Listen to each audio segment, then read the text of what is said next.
Hi everyone, my name is Matthew Carnegie, and I say, keep the faith. Thank you so much for joining me today. I'm very, very excited for what I've got to share for you today. This might be the most significant thing you will ever learn in your entire life. And if you already know it, that is fantastic. It's always good to reiterate it. And if you don't yet know it, well, I got very good news for you. Your whole life after learning this is going to change. As always, my content is coming from my personal mentor, a follower of Christ, Bill Donahue. My information that I'm going to be disseminating onto you comes from his video 119B, Your Success Door is Locked. Now, that is a very, very apropos title for what he's got going on here. Basically, what we're going to go into is why is it that sometimes you're having experiences in which you're doing things that you prefer not to, you're not doing things that you would prefer to, and or everything else in between. Just as St. Paul, says, I do what I hate and I do not what I would do. Well, the good news is that in a sense we've kind of figured out why that is. The ancients, the mystics, the you could say original scientists of this world, of antiquity, kind of already figured this out. However, they didn't have the medical technology to actually see it in the material world. They had to learn it experientially and then sort of guess from there. And so when they talk about it, it tends to be a little bit more cryptic. But now, since we have the more cryptic ideas, as well as the medical literature, now we're getting into some really good things. So, the first thing that you should know, more than anything, there's going to be lots of people from all walks of life, all different faiths, all different experiences that are coming and seeing this video. And so many people are going to have lots of different reactions, different opinions, and this is going to strike chords with them in different ways. I want to make a disclaimer right off the bat that I'm not trying to necessarily say or tell you what to do or create any sort of political opinion or denigrate anyone's faith or belief. I'm merely going to reiterate what my mentor says and also what, from my interaction with his information, what I currently believe. Now, he starts off this video with a very interesting side tangent in which he was watching a Christian preacher. And now this Christian preacher was saying that he is skeptical with the new culture and progression and what would you say, the new hunger for psychology. Psychology, of course, being the study of not necessarily the brain, but let's say the activities of the person, the study of the mind. And so the reason that he was worried about this new hunger for psychology is because people are trying to psychologize the Bible. They're trying to psychologize the Word of God. They're trying to psychologize Jesus. That's not what you should do. And he said the biggest issue that he's having is that psychology will make you believe that you are God. And you're not God, only Jesus is God. Well, I have bad news for that preacher, but I have very, very good news for you. And this is why I'm starting this out, is because it needs to be understood that people, lots of people, and especially people in highly respected positions of authority and power, can be completely wrong about these sorts of things. And so it's not that doesn't mean that guy's wrong, you should listen to me. What it means is that while he's wrong, you should consider what I have to say and then make your own opinions. Because what I'm going to say right now is either going to resonate with you and you're going to say, that actually feels like it aligns with what I think and believe and what's true, or it's going to sound bunk. And so if it sounds bunk, throw it away. But if it aligns, then yippee, breakthrough here. So, Reverend says, you're not gods. Well, as we have in John 10:34, Jesus Christ, you heard of Jesus Christ? Yeah, the living Christ. He says, "Is it not written that ye are gods?" And what he's referring to actually is Psalms 82, when it says, "I have said, you are gods, says the Lord." That comes from the Lord. That doesn't come from a prophet. That's from the Lord. You are gods. Now, let's not, get a big head or anything, because I'm not going to start casting lightning or shooting fireballs or levitating or raising people from the dead. No. That's not what that means. What that means is that the personal power of transformation, of health, of abundance, of life, of vitality exists within you. It's not within a church. It's not within a group. It's not within another person. Well, it is within another person, but not, in the way that I'm describing right now. The journey towards the growth of your life comes from you, comes from your individual journeying within yourself to discover the kingdom of God. For as we know, Jesus Christ says, the kingdom of God is where? Is it up in the sky? No. Is it down below the earth? No. It's within you. Within you. And of course, we have it in, which one is it? Oh, I can't think of the Bible verse right now. I can't quite find it in my notes. But to those who are without, things are spoken in parable. But to those who are within, the true knowledge of what he speaks is going to be found. Essentially, what he's talking about is meditation. Ta-da! Now, meditation seems to have been, let's say, taken in by the culture of the East. Buddhism, of Hinduism. They meditate, but not us Judeo-Christians. We don't meditate, we pray. And the truth is that there's really no difference. It's really a semantical difference. Usually the difference is whether or not you're talking. And we're going to get into that in a little bit, but basically what you're going to find out is silence is actually the best way to communicate with God.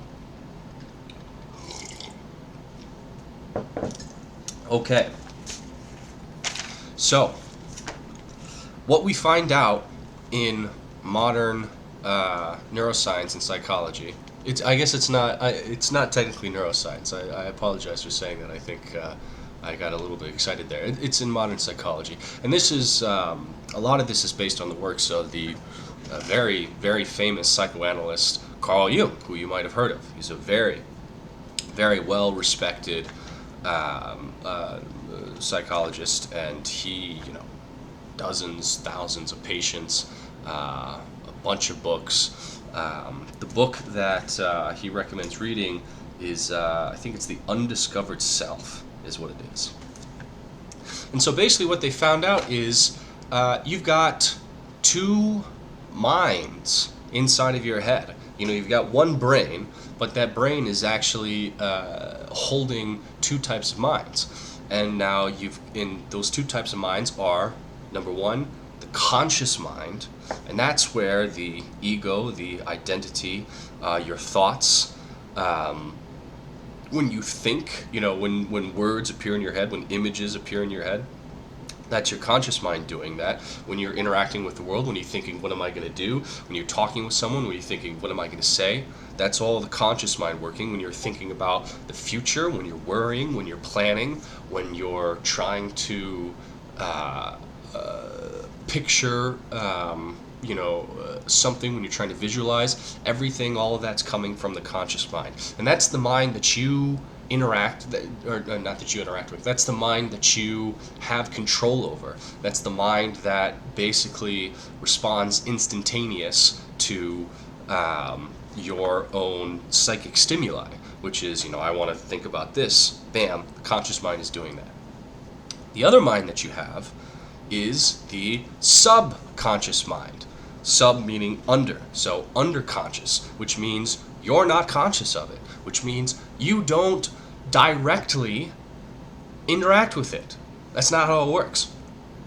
And so the subconscious mind are things like memories, things like feelings, If you've ever had an experience in which you walk by, let's say, an old location, someplace that you visited that you haven't been to for years, you walk in, and then all of a sudden your mind is flooded with memories, or you smell something, or you hear a song, it brings you back to a moment. That's all subconscious mind. And here's a terrifying fact. Terrifying, but also ennobling in a way. The subconscious mind doesn't forget anything at all, ever. Never sleeps, never rests, never stops taking in information. Everything that has ever happened via your experience that you've personally experienced is within the subconscious mind.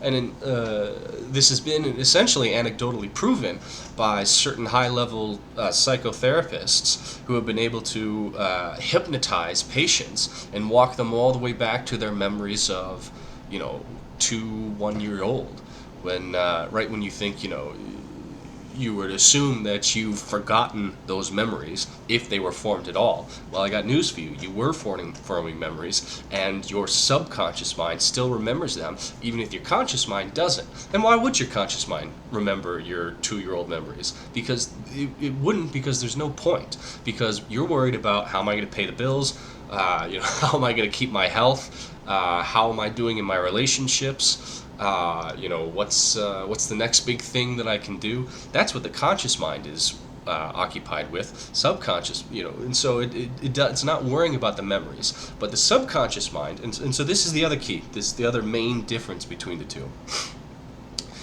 Conscious mind is actually only about 10% of your brain, and that's because its main location, and this is fairly established, but of course, it's always important to remember, anytime you're talking about the brain, take everything with a grain of salt, because the brain is the single most complicated thing in the world. People don't understand it at all. It is insane, and new revelations are coming out all the time.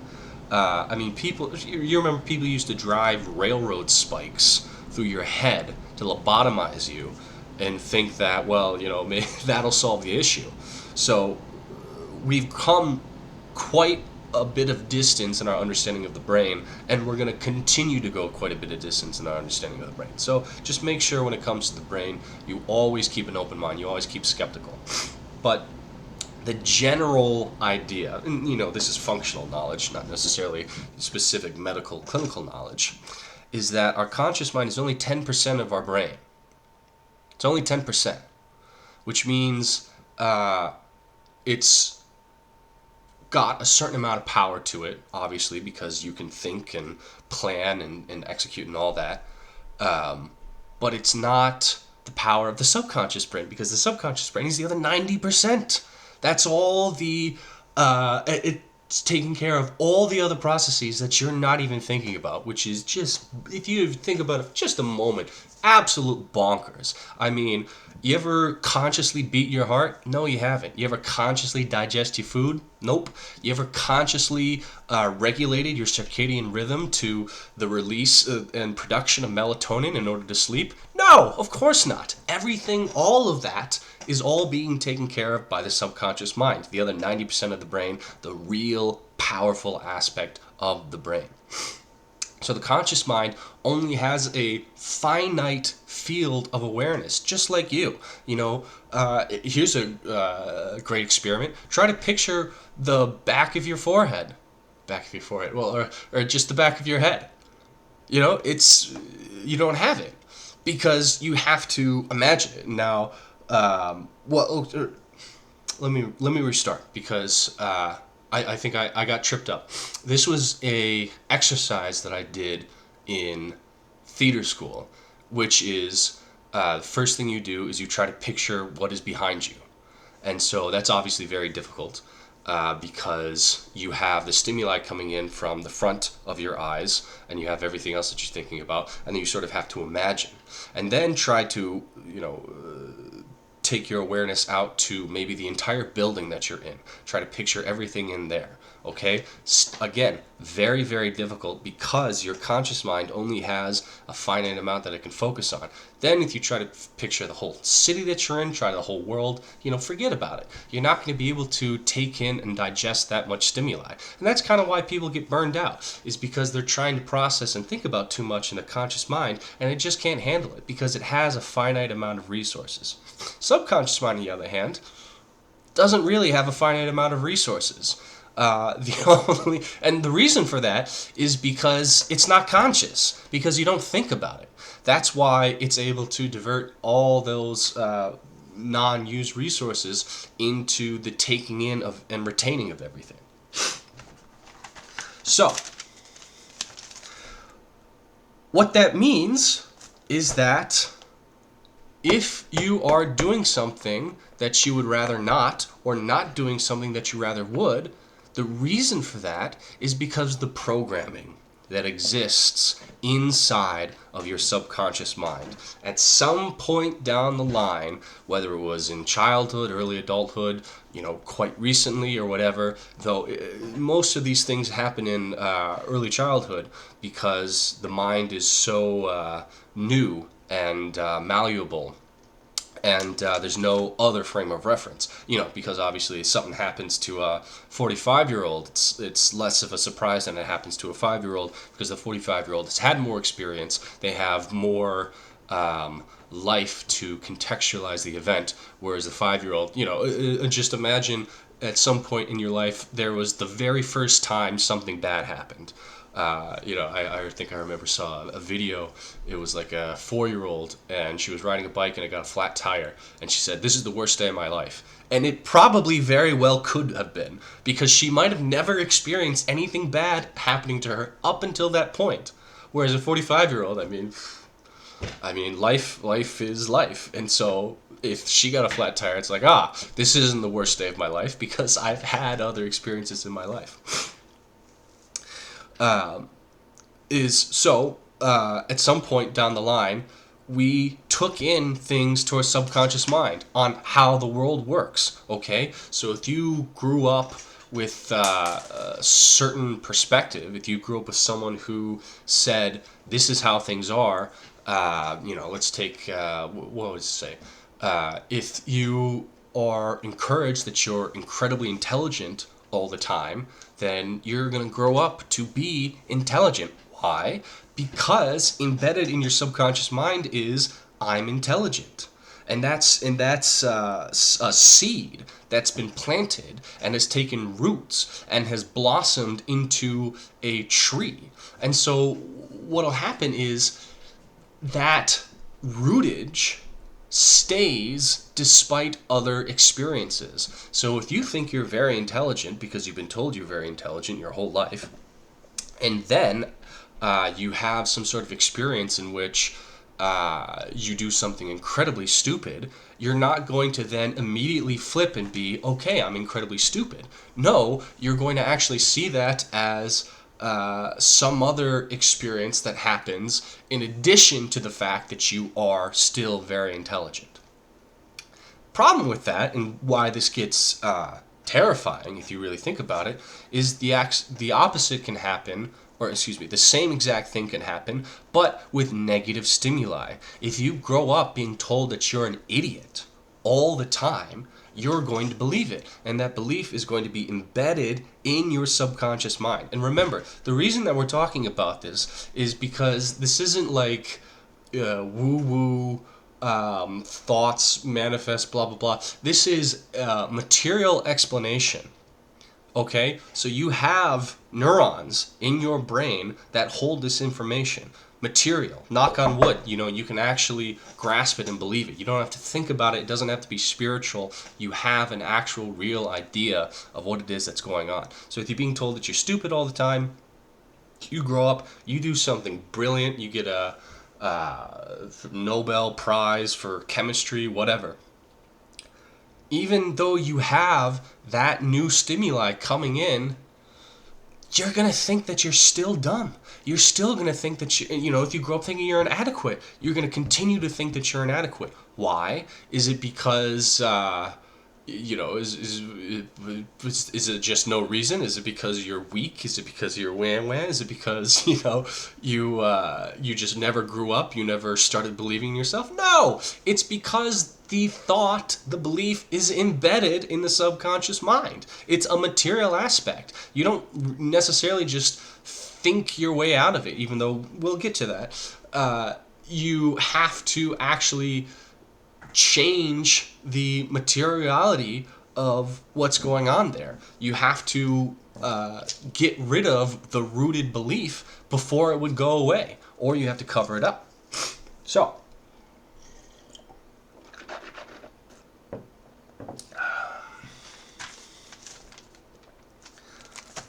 what does this mean?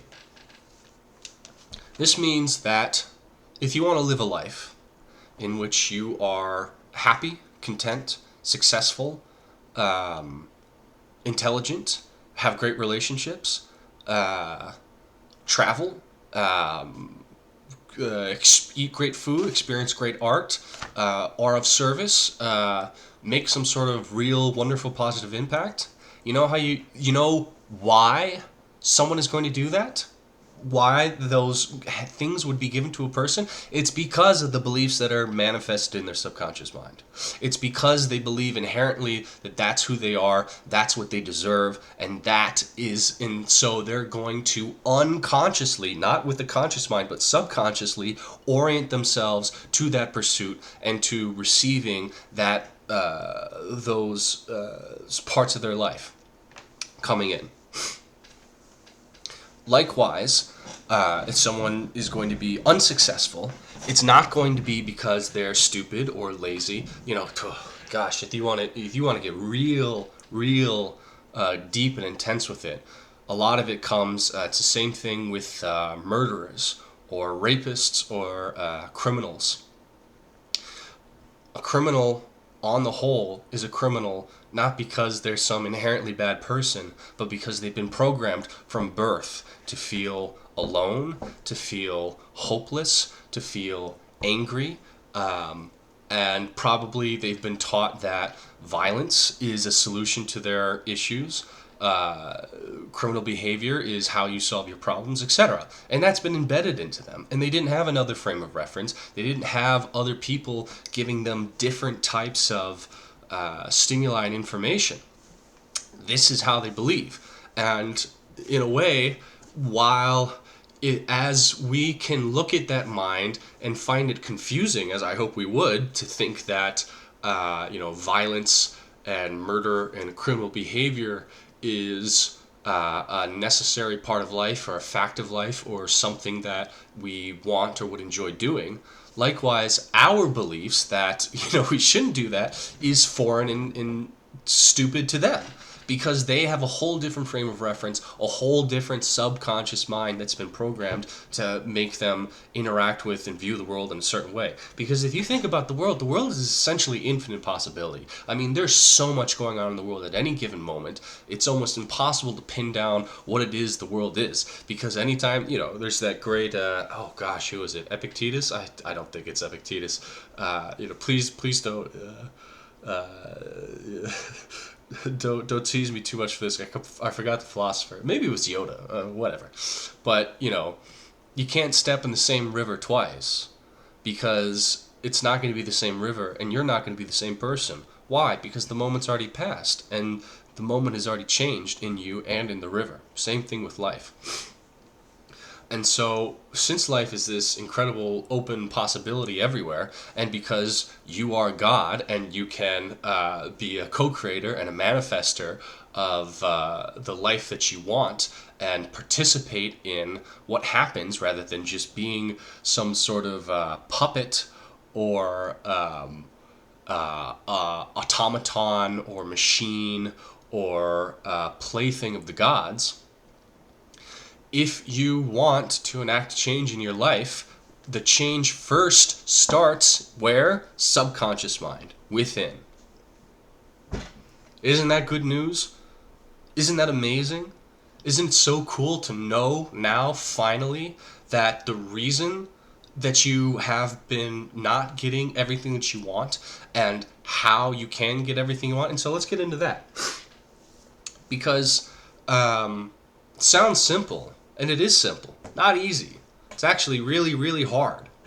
Actually, don't even think that. I don't, because I don't want to be prescriptive in any way. I know that I've had difficulties with it, and I would guess that you have difficulties with it too. And if you don't, then yippee, bully for you. Gosh, that's wonderful. So let's get into what it is that we're going to do to change the subconscious mind. So the subconscious mind is like a garden. It's like soil. It's like and so like the metaphors with the trees, things get planted in there and then they take root, and then the longer that they have to have their roots in, the more intense that's going to be there. People have called this sort of neural networks in the brain, is how the brain creates the ability to facilitate behaviors and actions based on the repetition of those actions and beliefs. And those things can be embedded, pretty damn deep.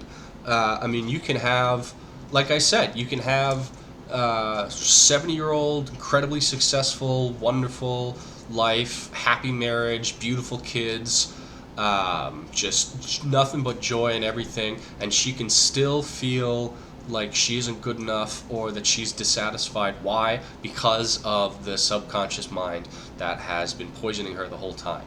Scary, right? So it's not simple. But what did we say beforehand? The subconscious mind takes in everything that ever happens. So here's the bizarre thing: you can lie to your subconscious mind and it'll take it in as fact, because it doesn't have discernment. It doesn't have opinions or judgments. It says, you're telling me something, okay, this is fact, this is truth, this is how it is. I'm not going to question or change and be like, hey, wait a second, that sounds like a negative belief. That sounds like a limiting belief. Are you sure you want to believe it? It says, oh, okay, everyone is out to get us, and we'll never have a relationship again because all people are evil. Got it. That sounds great. That sounds right. That sounds reasonable, doesn't it? Doesn't it sound reasonable? Likewise, if you say to your subconscious mind, oh my gosh, I have so many friends, I love people, I can trust them, people are there to give me good things and have benefits, I have happy relationships, subconscious mind goes, fantastic, that sounds great. So, where's the issue? If one's embedded and one's just a seed, then what's going to happen to the seed? The seed's going to perish. Why? Because all the space, all the room for it to take root has already been taken up by the other roots. So what's the issue there? Is you have to constantly, over and over and over and over and over and over and over and over and over again, be planting and watering seeds, trying to get them to grow, trying to assert your new beliefs. If you think that there's no way that you can make money, that you're always going to be poor your whole life, if your family was poor, if they said you're going to continue to be poor, and this is an extreme case, but it's a true case, and so it's worth talking about. And this is, in the extreme cases, is also where this is the most potent. You're going to have embedded in yourself that I'm poor, I can't make money, I'm going to live a financially destitute life. You're going to have to continue to say, actually, I have the ability to make money for myself, I can live in abundance, I can make a lot of money, I can live a life where I'm not going to be destitute. But of course, your subconscious mind is going to buck up against that and say, hey, pal, we've already got an incongruent thought, so this other one doesn't work. And so what happens? You have to use your conscious mind, the 10%, because the conscious mind is the master of the subconscious mind, because it's through the conscious mind that the subconscious mind is given all this information in which to store, because it doesn't it doesn't just store everything, or else you'd have an omnipotent mind. You'd see and hear everything all everywhere all the time. It can only store and hear what has come in through your conscious awareness, through your experience.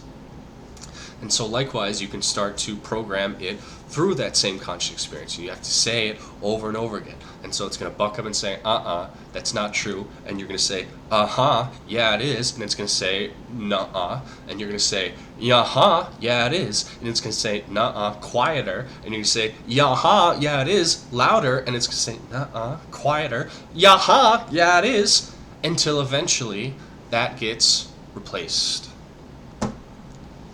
And now, instead of being on the trajectory to live a destitute life because of the belief embedded, programmed into the subconscious mind, you're now on the path, trajectory to living an abundant life because of the new programming of the subconscious mind. Now, so how do you actually do this? Because how do you make things land? How do you actually get seeds planted? How do you actually get them to germinate? Some people say, there's a certain amount of, efficacy to this attempt is to just constantly speak to yourself. Is to say, I'm a loving person, I'm a happy person, I'm a competent person, I bring in good things to my life. And if you repeat that over and over again, then it's sort of like a shotgun approach. You're going to constantly be throwing in seeds and scattering them everywhere, and over and over and over again. And 99.999% of the seeds are all going to die, but eventually one's going to get it. It's like it's really like you're impregnating your mind. Seriously, you've got a bunch of sperm that you're going to inject into your brain, and then one of them eventually, if you keep at it, is going to get your mind pregnant, and then that pregnancy is going to grow into a new understanding and approach in the world. And that's a very, very appropriate metaphor, and that's kind of the metaphor you find that metaphor in the Bible quite a bit. What's the method that I recommend? What's the method that I think is the most effective and leads to actual lasting change? It's meditation. Because in meditation, what you're going to do is you're going to take off the conscious mind, which, I know they said the conscious mind is what feeds the subconscious mind, but you're going to take that off, and instead you're going to open your subconscious mind to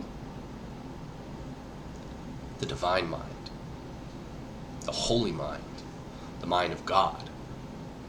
See, because you're going to have a limited experience. You're going to have your own blind spots, your own belief, your own ego, your own pathologies and desires that are going to get in the way, obviously, because we're human, and yippee for that, because otherwise, what else would we do? The divine mind, the God, the mind of Christ, doesn't have that issue. It doesn't have ego. It doesn't have emotions or desires. It doesn't have a bounded perspective.